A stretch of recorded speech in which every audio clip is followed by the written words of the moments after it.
What's going on, y'all? Welcome back to basketball. And hey, the trade deadline is what, like a little over a week away at this point. So let's talk about a goal that every team should have going into the trade deadline. And that means we're back on Bleacher Report, because who wants to come up with original content when you can just read other people's articles and use that as a segue to actually discuss things on YouTube? Because, yeah, that's how this YouTube channel works at this point. But anyway, appreciate you guys for tuning into this one. Make sure you guys like, subscribe, and comment. I've responded to every single comment to my YouTube channel up to this point, and I intend to keep on doing so. Stay tuned to the end of the video for the comments of the video.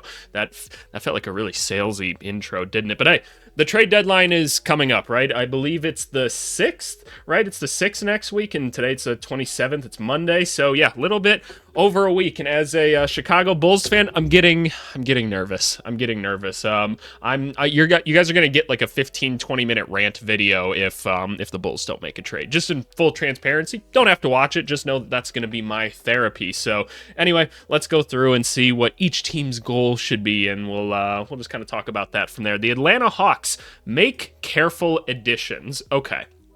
So the Hawks are in an interesting spot right now, right? Like, they've kind of fallen back in the standings again. They're back to like the 9 seed when I was looking yesterday, at least, and so that feels appropriate for this team, right? I mean, this is kind of the same group that they've kind of continued to throw out there, like Reese Shea, obviously added to the team, not quite ready to be a large contributor yet. Dyson Daniels has been really big for them on the defensive end and parts of the offensive side of the basketball, still just can't shoot, but it just kind of feels like this team doesn't quite have a lot of potential going into the playoffs, right? It feels like a top-end team is going to knock them out pretty quickly or something like that, if they even make it through the play-in. So I guess with this team, considering they don't really have any of their draft picks, I'm guessing that's what they mean by like, hey, let's be careful. Let's make some moves potentially to try to get better, because there's not a huge incentive for this team to stink, I suppose. So I guess you just try to make little moves and don't try to sell too much, which, yeah, that makes sense to me. I don't know, what do you do with this team? I've seen them say like, oh, well, let's shuffle the center position a little bit, which I don't really know why. Like, I feel like Capella and Okongwu are fine. I don't know what better you're going to get. It's not like bigs are overly available at this point. You could maybe try to find like another scoring guard to add to the team or something, but I feel like the best way to optimize this team is to optimize Trae Young's play style a little bit. Like, obviously the efficiency and stuff has been pretty rough this year. Not that he's not still a really good basketball player, but I feel like we need to try something different. This feels like a definition of insanity type team a little bit. The Boston Celtics save money, and Jaden Springer is the picture on here. Yeah, this feels like a move that's kind of destined to happen. What do I mean by that? So Jaden Springer, kind of a guy towards the end of the bench for them, right? He's a younger dude, maybe becomes something in the NBA one day, maybe he doesn't, I don't know. It's nothing worth talking about probably too much, but dude makes about $4 million, which that's obviously a lot of money, but not a ton of money in the scope of the NBA.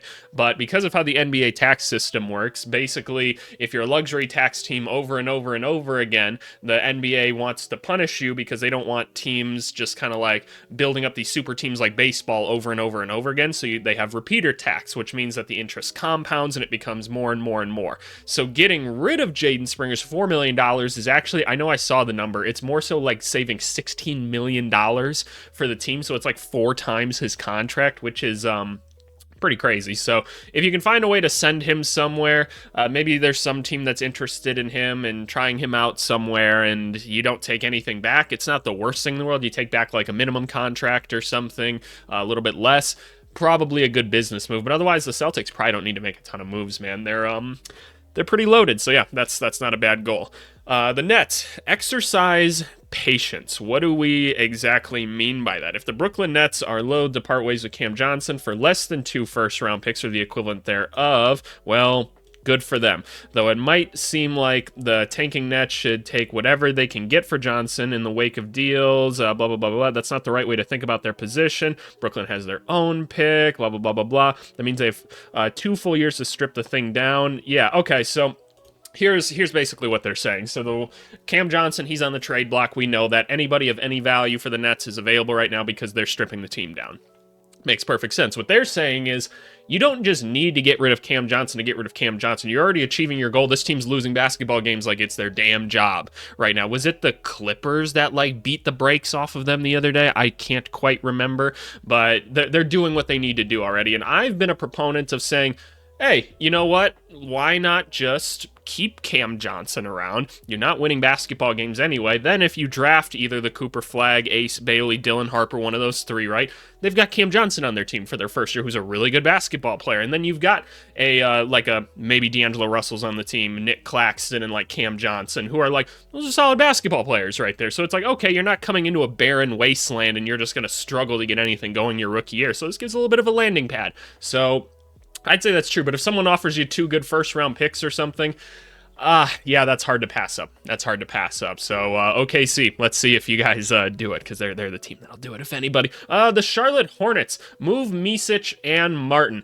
Micic has been kind of rough this year, it feels like. I'll be honest, I haven't watched, like, a ton of just, like, film of Micic in general. I'm really just going off of, like, I feel like reading box scores and everything. So, Hornets fans, tell me if I'm incorrect about that. And then Cody Martin, I feel like, has been better this year overall, at least compared to like his previous seasons where he was a little bit injured. Martin feels like a guy that you could pretty easily move. He's a decent sized contract. You don't really need him on the team. I feel like somebody would take him, like some sort of contending team would take him as like a reserve wing. Like if you could flip like both of these guys even to Denver in like a Zeke Naji type trade or something like that, maybe you take some picks back or something like that. I know nobody wants to take on the Zeke Naji contract at the end of the day, but I'm sure the like a team like the Nuggets or something would love Martin. I don't really know who's taking Micic at this point, but I get the Hornets' point that should be their goal of like they just don't need him on the team at this point, so try to get what you can for him. So I can see that for the Hornets. I can see that. How about Josh Okogie, by the way? I saw the most Josh Okogie play while I was watching like some game film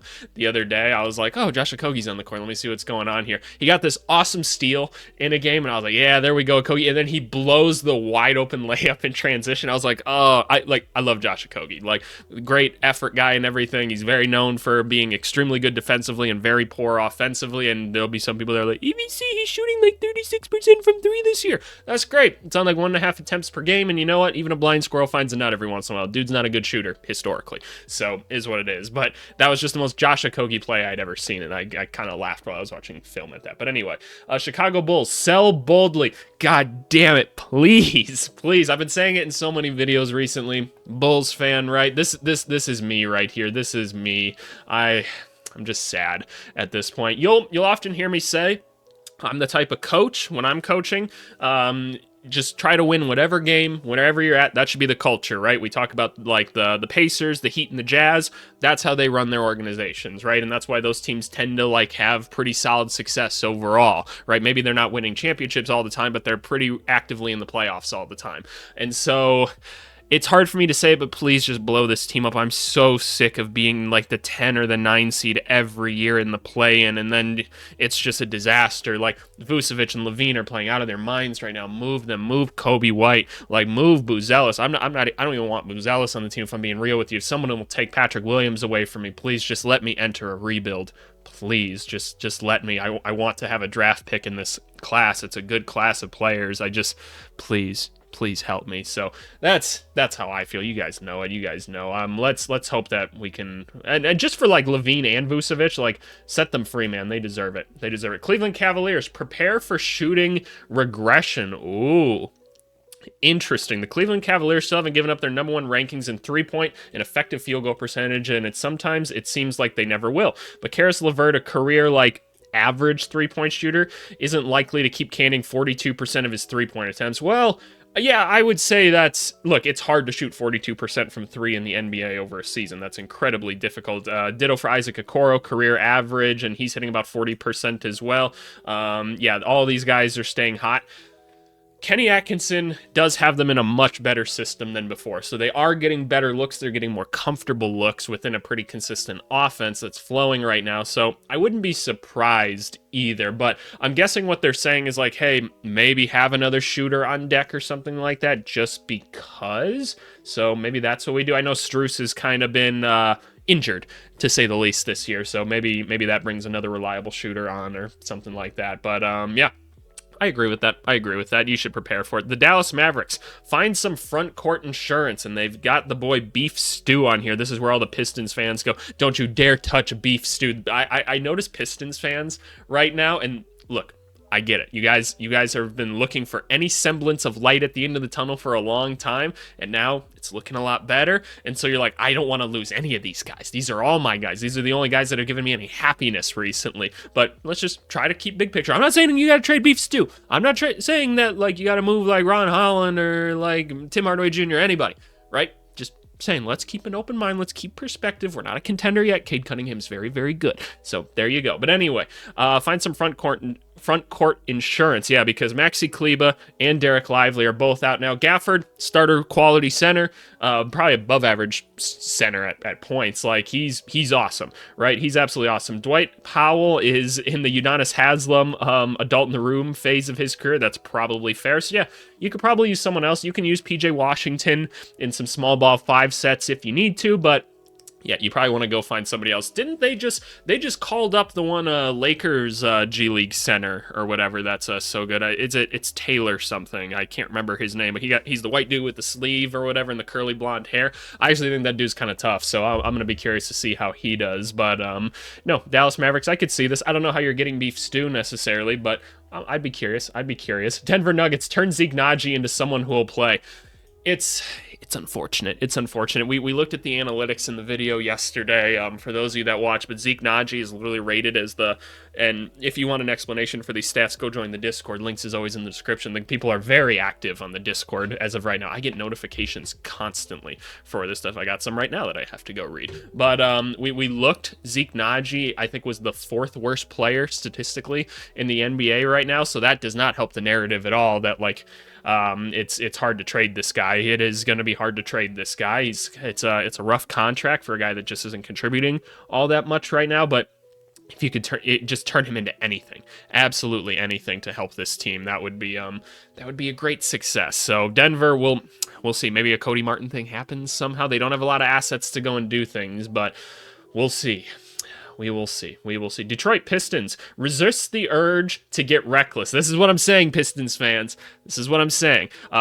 This is the same guy that right at the beginning of the season was like, hey, if things are going kind of well this year, maybe you add a Zach LaVine, maybe you add a Brandon Ingram. I've kind of stepped away from that a little bit. I think you should be buyers at this deadline. You should be rewarding this team that's playing really hard right now, and they're playing really good. You finally got some success in this organization right now, right? You're like a game above 500. That's amazing. Like, considering where you were the past couple years, this is great. So make a smaller move, though. Let's go get Cade a little more help, reward him for what's going on, reward the rest of the team, show them that you're buying in. You're like, hey, we're investing in this group right now. Let's go get you something. I think a CJ McCollum type guy would be good. I know he's a lot of money, but you're not going to be good in the next year or two anyway. Like, contending good. So, like, you might as well pay him something, right? I mean, you're doing the same thing with Tobias Harris, and I think that makes a ton of sense. It's valuable to have veteran dudes like that on the squad. So I think that's more than fair. So don't get too reckless at the end of the day. Just don't do anything crazy. Like, am I going to fault you if you go get a Zach LaVine or a Brandon Ingram? No, I'll probably say that wasn't option A or B.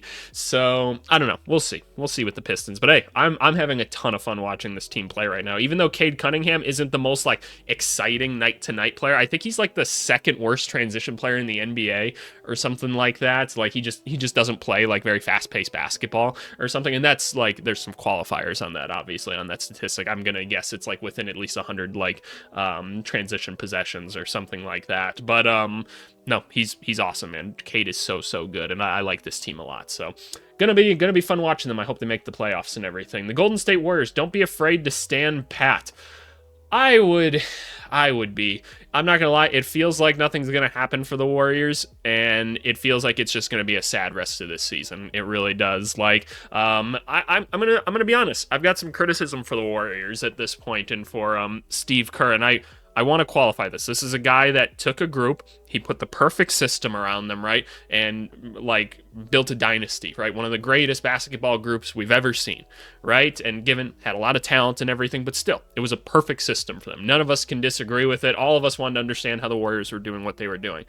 They have not done a very good job of adapting to the talent they've had around them, and they have not done a very good job of developing talent to even like fit their system or anything. Like, none of the young guys that they've had have like turned into anything resembling like a helpful basketball player. Like Kuminga's interesting to say the least, but I mean, he's incredibly inefficient at times and he just does not fit in the system. Like if you've watched any Warriors basketball, he just doesn't fit. He's just doing his own thing out there. He could do that on any basketball team. And so that's really unfortunate. All the guys that they brought in, it doesn't work. And they just keep trying to run the same system that they had, and because it's Curry and they want to do his thing, they got to make some adjustments. Dennis Schroeder looks like he wants to jump off a bridge out there because he's just so jam-packed in this system that doesn't work for him. And it's really frustrating for me to watch, and I'm sure it's frustrating for Warriors fans, and I know it's frustrating for like Curry and Draymond and them dudes. Shout out to Andrew Wiggins. He's having a really good season. So don't be afraid to stand pat. I don't know, man. I don't know what you do with this group. I'd like to see them just try to do as much as they can to help Curry and Draymond and them boys, because I think that that's the right thing to do and they should, but makes me feel like I've seen some of the last days of Curry being dominant in the playoffs. I don't know. Houston Rockets, bide your time. Yeah, I don't think they need to go make a big move right now. I think this group that they have now is very interesting. Now, if names like Jabari Smith or Jalen Green were the ones on the block or something, and there was a name that you could go get out there, I know they're showing Devin Booker in this. If a Devin Booker became available and you move those kind of guys to go get a guy like that, you're not going to hear me disagree with it, right? You're not gonna. But at the end of the day, you do have a really good young group of players that are really playing well right now. Are they the second seed right now? Second or third? I can't remember. I think Memphis is the 3 seed currently, and this team is uber fun to watch.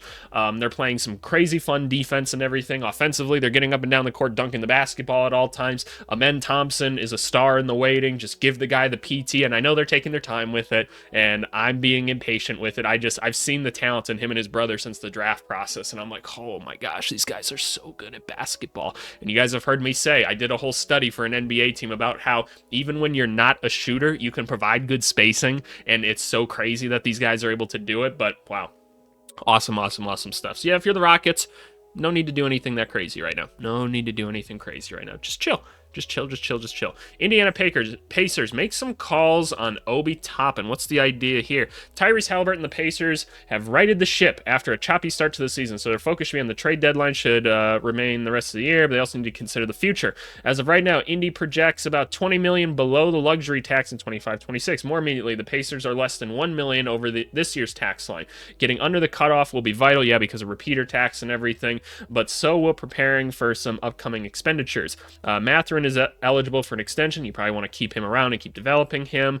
And salaries for 2026 draft picks need to be considerations as well. The Pacers could consider trading Obi Toppin, shed salary, make more significant moves involving Mathurin or Jarris Walker as possibilities. They should look into moving TJ McConnell first. I would agree with that. TJ McConnell hasn't been like a huge success for them this season. I'd rather try to see if we can get Nembhard going a little bit more. I'm sure McConnell's an awesome like veteran presence for the team and everything, but I'd probably move on from him first. I'm still not that big on Jarris Walker personally. I'm not saying he can't turn into something, and he has a role on an NBA team for sure. I'm just not sure it's necessary on this team, so I'd probably considering moving those two before I move Obi Toppin. He feels like a really strong fit for this team, and I know even right now they're talking about like Miles Turner and moving him. I've seen 10,000 Miles Turner trade rumors in my lifetime, so I just kind of don't buy it. He feels like a very important part to this team, especially when they have such a center problem already on this team. I feel like they'll just try to figure out the money stuff later and hold on to him. So that I'll be interested to see what goes on there. Clippers, find some stretch. Okay, so they're looking for some stretch bigs. Obviously, Zubac and Mo Bamba, those are the two centers really on the team. They're not doing that. Zubac is having an amazing season. Like, Zubac has been awesome. Mo Bamba's shooting under 32% from deep, and Zubac has attempted exactly 2 3-pointers across his last 4 seasons combined. The Clippers lack front court stretch. Should be one of the easier holes to fill in an otherwise barren trade market. Why? The Clips could put in a call to Chris Boucher or Kelly Olynyk dangling PJ Tucker's expiring salary. If they include a small draft asset or Terrence Mann or Kobe Brown. I don't know why people act like these two are like trade assets. I don't know what you do with Terrence Mann or Kobe Brown. Personally, I think a small draft asset would be better, but they don't really have a lot of that, so is whatever. It shouldn't be hard to get the Raps to bite. I mean, probably. I don't know if Chris Boucher is instantly a better option than Mo Bamba. Is his shoelace untied right here? God damn it, Mo Bamba, tie your damn shoes. But I don't know. I think with the team that they have, I don't hate the type of centers that they have. More guys that are like rim oriented and stuff like that. Sure, would it be nice, but I don't think that's like a glaring issue for the Clippers at least. So I think that's okay. LA's defense has been a revelation this season. Well, yeah, it's because they've got centers that do shit like that. So yeah, no, I don't necessarily agree with that one, but that's okay. Lakers put one first rounder on the table. Yeah. Why not, right? LeBron and AD are making it very well known, and look, like the Lakers are trying their best to make something happen, right? Teams don't want to necessarily always play with the Lakers, and that's just is what it is, and they don't always have the best offers on the table, and I know they're reluctant to put that first-round pick on the table because they don't know when LeBron bounces, what happens to AD then, all these other things. Adding a Zach LaVine, I think, helps for sure. If that's the best option that you have, it's the best option that you have. I think adding a center to this team would still be really valuable as well, so that AD could go play a little bit different of a position, just because offensively he doesn't really play a center role, if that makes sense. He's more so sticking to the outside and stuff like that, and I'd like to get a guy that's a little bit closer to the rim, maybe get some easier buckets. A Nick Richards would have been really cool. He's balling out for the Suns right now, huh? Isn't he? I'm glad. I got a lot of Nick Richards hate in the summer. Y'all gotta realize, man, I get paid to do this, to scout people. That's my flex on y'all for now. I get paid to scout people. Here come the comments like, this clown gets paid to scout people. Yep, this clown right here, honka honka, right here. But anyway, let's move on. I'm tired. It's Monday. I just did a push exercise. I know it was pull day. I did pull day today, and I'm still a little tired. I went on like a 4 or 5 mile run afterwards. I went to the chiropractor. We feeling loose, but we're a little bit sleepy. We are a little bit sleepy. I've only eaten an apple today too. The Memphis Grizzlies find an upgrade on the wing. Yeah. Don't disagree at all. We thought that they were going to be barren at that position, but then rookie Jalen Wells came along and was like, no, I can be an NBA starter. I know you picked me in the second round, but yeah, no, I can be very quality from everywhere. And we were like, oh, okay, thank you. That's very nice of you. That's very good for you, and for us. And I know that they could put together a good Jimmy Butler offer and everything, but Jimmy has said, I will go anywhere but Memphis. I don't know what the fuck Memphis did to Jimmy Butler. I thought he loved country music, but apparently no. I don't know what the fuck this team did to him, but he is not going to Memphis. And it feels like the most logical fit. Like when the Jimmy Butler stuff started, we were all like, no, the Grizzlies seem like the obvious fit. They've got all the tradable players in the world. They've got the deepest team in the NBA. They got draft picks. Like, okay, yeah, no, this can work. But Jimmy's like, nope, not going there. So I don't know if he actually just doesn't like them, or maybe it's just a strategic thing to be like, no, I really just want to go to Phoenix. So that feels like a more logical thing, but I don't know. They could definitely use some more wing help, though. Like, Gigi Jackson's back now, which is cool. Vince doesn't come back for a little bit. They're dangling Marcus Smart here because that's the guy you should probably look to trade. Makes a ton of sense, right? But having that, like, lengthier wing player is valuable. And again, hopefully Gigi Jackson can get going again. He's been out for a little bit, so got to give him a bit of time. The Miami Heat do not take back bad money for Jimmy Butler. I can promise you the Heat do not want to do that. The Heat are very much like, we're going to trade Butler when we want, and we want good players back because we're still going for the playoffs this year. That's the Heat, man. They're the most, like, as I've said, the Jazz, Pacers, Heat, and I'm starting to think the Clippers. It's just 1 year right now, but I'm starting to think the Clippers are going to enter this boat as well, of being like, we are always contending. We are always trying to win every single basketball game, like every single night. And you might be like, oh, the Jazz are like losing games. Like they're still putting out a competitive basketball team every night. And I can promise you, those guys want to win every single night. And the Heat are the biggest example of it. Like, they are trying to win a championship specifically every single year, right? So they want some good players back. And I don't think you have to worry about that necessarily for Jimmy. They're trying to do something. Milwaukee Bucks try to upgrade the Bobby Portis spot. So this is an interesting one. So I just did the whole Bucks like trade simulation video. If you haven't watched it already, it's performing pretty well on the channel. So go give it a watch or whatever. Increase the views even more, please. Watch the whole thing too. Watch the ads. Watch it all. Just really soak it all in. But I'm seeing a real split here because, like, statistically, Bobby Portis is pretty dang good. Like, the efficiency's a little bit down this year, but like, Bobby Portis is an effective basketball player in and of itself. The plus minus is something that people bring up sometimes. It's a pretty bleh stat overall. Like sometimes it matters, sometimes it doesn't, right? There's a lot of context you can give into it. But overall, the team is worse when he's on the court. They're still a winning team, but he's like a -5 overall for the team.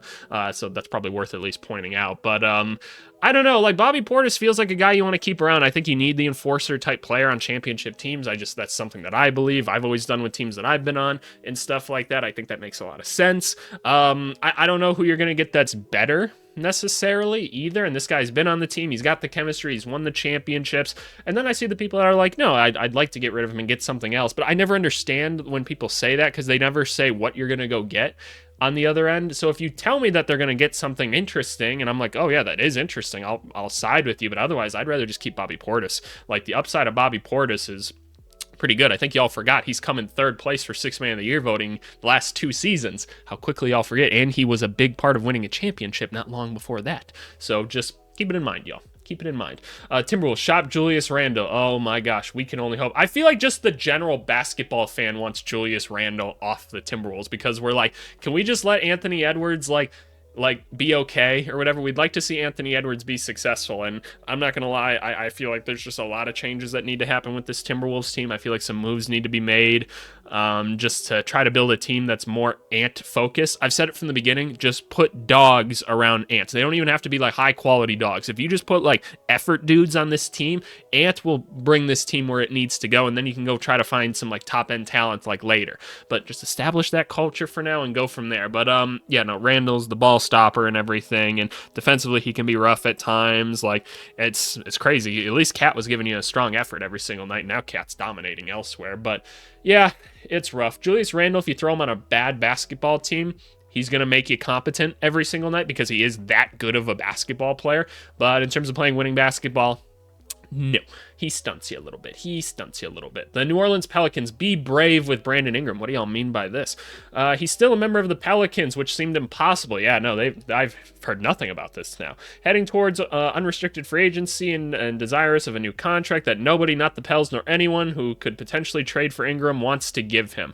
I don't know. He's still a good basketball player. The one-time All-Star was among the best bets to be traded this season. If New Orleans moves Ingram ahead of the deadline, it feels certain to be a sell low situation, probably. There's no guarantee the market will improve, but a sign and trade this offseason might be the only way for the Pelicans to get value for Ingram. Because, yeah, here's the thing, right? There's only a couple teams that actually have room to go give him this contract. It's just Detroit and Brooklyn, right? I think those are the only 2 places, and so maybe he's cool with going there. I don't know. I don't know if either of those teams even necessarily want him. Again, maybe a landing pad in Brooklyn type of dude to take pressure off whoever they take, but this feels like an odd situation nonetheless. I'm not necessarily sure what you do with this. Like a sign and trade does just feel like it makes the most sense. So I guess we'll see. Maybe he has a strong end of the season and then something good happens. I don't know. Or maybe the Pelicans get him back for cheap and then we're just kind of like, okay, yeah, no, that's a fair contract. So I guess we'll see. New York Knicks make a decision on Mitchell Robinson. So Mitchell Robinson is we need to remember this. Very injury prone, right? Extremely injury prone. We know this. When he plays, he is an incredibly talented center, right? Mostly on the defensive end, but then he is one of the best rebounders in basketball. So you throw that on a very talented Knicks team who doesn't have a very good defensive center currently, a guy in Karl-Anthony Towns that knows how to play off other centers, and a team that doesn't have a lot of depth. You know, this guy could be extremely valuable to him. To the team if healthy, right? If healthy, that's the big question. But this guy also makes like 11 or $12 million. Maybe you turn that into 2 role players or something. Maybe you find a lesser version center that you can add to the rotation and another guy, because this team is desperate for depth. They are playing these guys 40 minutes a night, and you know Tom Thibodeau's not going to stop. You know it. As a Bulls fan, I can tell you he's not going to stop. They're going to put another person in the hospital like they did to Luol Deng. So just watch out. This team's really, really good. Tom Thibodeau's a great coach, but man, he will run you into the ground. So I don't know what you do with him. It really just comes down to, do you want to risk the injuries or not? And I guess that's up to you guys. Leave me a comment down below. Oklahoma City Thunder follow the Utah Jazz's example. Okay, so what they're talking about here is the Utah Jazz made a trade with the Suns this last week where they were like, hey, Phoenix, we know that you guys only have 1 draft asset left, right? And I can actually confirm it was Phoenix that approached Utah about this. It wasn't the other way around. But Phoenix was like, hey, we've got this last draft pick, Utah. You guys think it's pretty valuable, right? And Utah was like, oh, yeah, we'd like that 2031 pick. We bet you guys are going to be hot booty buns by then. And the Phoenix is like, yeah, we're probably going to be hot booty buns by then. So wouldn't you like this pick? They're like, yes, we would. And they're like, okay, give us 3 of your not as good first round picks because you guys have so many. And the Jazz were like, okay, yeah, no, we'd rather take that bet. Like, we don't need all these draft picks, and that is totally fair. You can have too many draft picks. Like, if you want an explanation for that, go watch some of my other videos. We talk about it plenty on there. But, so they get rid of 3 of their not as good first round picks because they don't need all of them, and they take back one that's going to be hopefully a little bit more valuable. And now Phoenix has the flexibility to kind of use these assets a little bit more as needed, which I think is really, really smart by both sides. So they're saying Oklahoma City, who is the king of having all the draft picks, should do the same exact thing and find someone that needs assets. Maybe that's the Denver Nuggets or something like that because they're also in that situation, but guess we'll see. Guess we'll see. I think that'd be a smart move. Orlando Magic, scan the market for shooting. Yes, please. Banchero and Franz are back, and then Suggs got hurt again. Do we know if Suggs is okay? I don't know if Suggs is okay. I just want this team to be healthy so we can see what's going on with this group. At the end of the day, they need a scoring guard that can shoot the basketball on this team. It's glaringly apparent they need anybody that can shoot the basketball on this team. Because like Paolo and Franz, obviously, like percentage-wise, are pretty good. They're not high level like shot creators though. They're good scorers in it of themselves, but they're not really creating for others in those instances. And it's something that playoff time, I promise you, they're going to be easier to game plan for. So in order to support those guys, you need to get that true shot creator, and then these guys are going to be just fine in the playoffs. So I promise you, I've just seen it too many times. That's what needs to happen, right? It's a book that's been read 1,000 times. So can we add that Anthony Simons to the team? Can we add Colin Sexton? Can we add Kobe White? Just one of those guys. It doesn't have to be a forever, like, long-term piece or something like that, but just get them some help. Get them some support, and let's see what happens. Or maybe Jet Howard will play more minutes. I don't know. He's not really the guard answer that I'm talking about, but potentially a shooter because, they don't really have any of it. Sixers, see if the Thunder are merciful. Oh, what do we mean by that? The Sixers owe a top 6 protected first-round pick to the Thunder in the 2025 draft. Flattened lottery odds mean that even if the Sixers finish in one of the league's 6 worst records, keeping the pick might be a coin flip situation. Yeah, because the first 4 picks are done through the lottery, so in theory they can move all the way down to, if they were 6, they could move back to what, like 10 or something like that. So, and then OKC, damn it, OKC would have another lottery pick. This team is just, it's too much. It's too many picks. I don't know. They're unstoppable. So maybe, I guess they're saying try to do something where you can just get the pick unprotected and you can keep it. I guess, I don't know, like, is a first round pick this year even the thing that, like, Philly should be focused on right now? Or are we still trying to make this Embiid, Maxey, Paul George thing work? It feels like we're giving up on that group pretty quickly here. And I'm not saying you necessarily shouldn't, but focusing that much on a draft pick with this team, I don't know. I don't know if that's the best solution. So we'll see. The Suns check in with the Houston Rockets. Why? Whoa. What are we talking about? The Suns aren't big on thinking about the future, which they've made plan, blah, blah, blah, blah, blah, blah, blah, blah, blah, blah, blah, blah, blah. Houston got a hold of multiple future Suns picks in a deal with the Brooklyn Nets over the offseason, becoming something of a potential savior in the process. If Phoenix starts to nosedive, Houston could be a parachute so they could get their picks back. They'd trade Devin Booker there. I just don't think there's a point right now. Keep trying to win basketball games. Portland, trade Jeremy Grant. This should say trade, like, everybody. Trade Simons, trade Ayton, trade Grant. Anyone else I'm missing here? No? Those feel like kind of the main guys. Maybe Rob will. Probably trade Banton because you can get something for him. Reith, so that you could at least get something for him. Otherwise, those guys might just walk or something like that. I think they have Reith technically for another year, potentially. But, by the way, there's totally a correlation at this point between Scoot Henderson playing with DeAndre Ayton and without DeAndre Ayton. When DeAndre Ayton's off the court, Scoot Henderson plays well. When he's on the court, he doesn't. It just seems like a correlation. Last night, 25 points for Scoot, no Ayton in sight. Get him out of the way. Just get him out of the way. Portland, need you guys to make some moves. You guys are acting like the Bulls right now, holding on to assets that you don't need. Sell them low. Just get them off the team. Get something for them. Like, let's start pressing forward some of the young guys you got. Denny's looking awesome right now. I need to figure out if Shaedon Sharpe is actually anything or if he can just jump really high. Let's get Scoot Henderson on the court a little bit more. Kamara's starting to look really tough. So I got to see more of him and stuff with this group too. So let's see. We got an interesting 5 we can kind of roll with. Get clinging minutes, please. Like, let's see what we got with this young group. Let's see what we got. Kings, test the market for De'Aaron Fox. Why? Why? Don't blow this team up right now. We're still trying with it. I don't agree with this whatsoever. Move on. The San Antonio Spurs put in a call to Atlanta. How many times do they need to call Atlanta and take advantage of them? How many times? Like, leave them alone. Leave the Hawks alone. We pegged the Hawks as cautious buyers. They have no incentive to sell. The Spurs could change that by giving them back their picks.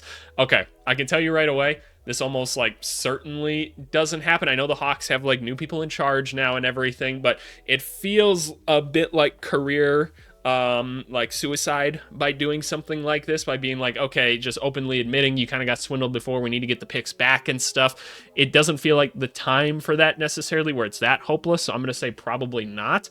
But what are we saying here? Like, what are we giving up? Maybe if things go south for Atlanta over the next few weeks, the Spurs could extract Dyson Daniels, another Frenchman, and Risa Shea. If they could get Risa Shea, I think that'd be interesting. I don't get what the point of Dyson Daniels is. Like, Castle is basically him already, like a step down version of Dyson Daniels right now, and presumably he could be better than him. So no, I don't think so. The Raptors get something for Bruce Brown Jr.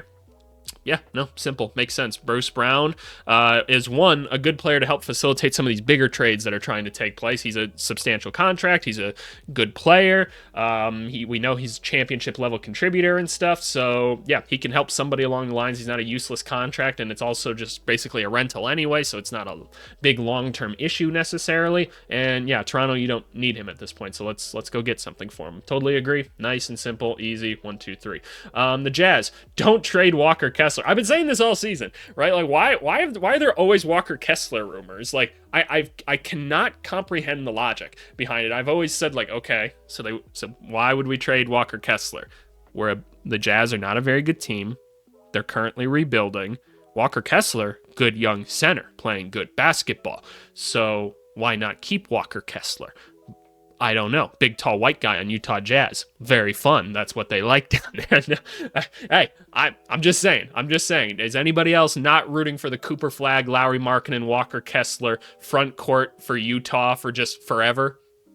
I know I am. I'm putting my hand up right away, and I'm like, that would be hilarious, and that would be awesome, and I want to see it. So that's just me putting it out there. But anyway, Colin Sexton, sure. John Collins, absolutely. Jordan Clarkson, by all means. Agree with all of this.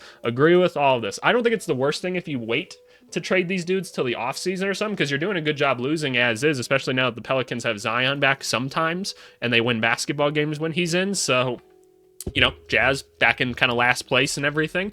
Hopefully they get a good pick that they want to. But yeah, no, move some of these guys if you can. Get some sort of assets for them. I'll keep saying Colin Sexton to Orlando would be kind of cool. That's why they have him here. Take back a Cole Anthony. Why not? Let's see if Cole Anthony's any interest. Take back Jet Howard. You don't have a wing that you're all that interested on this team yet. You might say Bryce Sensabaugh. Okay. I think Jazz fans have already given up on Cody Williams, which I'll say that's probably inappropriate, but he's looked rough this year to say the least. He's statistically the worst player in basketball, and Isaiah Collier's the second worst. So, you know, is what it is. Wizards, make sure the kids are okay. Yeah, no, 100%. Oh, you just feel so bad for this group. This team right now is a disaster. Like, and I've said it all year, I don't need to rack on the Wizards and everything. We know they're the biggest joke in the NBA right now. I don't need to rack on these jerseys. Sick as shit though. I fuck with these jerseys. Let me know what you guys think of the jerseys. But Bub, Keyshawn George, Koulibaly, and Sarr.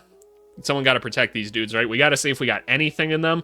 I don't know if I see a starter in George and Bub necessarily down the line. Maybe a role player in Bub. We'll see. I think Sarr is your center of the future. I think Koulibaly is a wing of the future for you. I think they're going to be good players. I think you're missing probably a star quality talent. Hopefully you get that this draft or something like that. But you gotta do something to protect these dudes. Kyle Kuzma's saying, he's looking around right now going, you know what, I don't think this Wizards situation's going anywhere. And it's like, oh, duh. Good job, Kyle. We tried to trade you last year, and you were like, no, I think we're gonna build something here in Washington. Said nobody ever.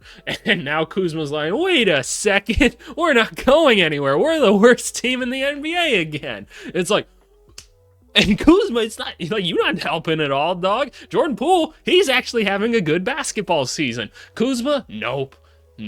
So now Kuzma wants out and everything. And I got a comment actually on one of the videos for today. I'm recording this on Monday, being like, I'm reading some of the DC news right now. They are tearing this dude to shreds right now, and it's just a dumb situation. But Sorry, Washington. It's where you find yourself. Protect the kids, though. Protect the kids. Let's make sure they're doing okay. But anyway, those are some goals for the trade deadline. Stay tuned for the comment of the video. All right, y'all. Comment of the video coming from the trades that realistically can save the Milwaukee Bucks. I actually have to reply to this one again. We have a comment from Elite X223 that just said "Bam Bam."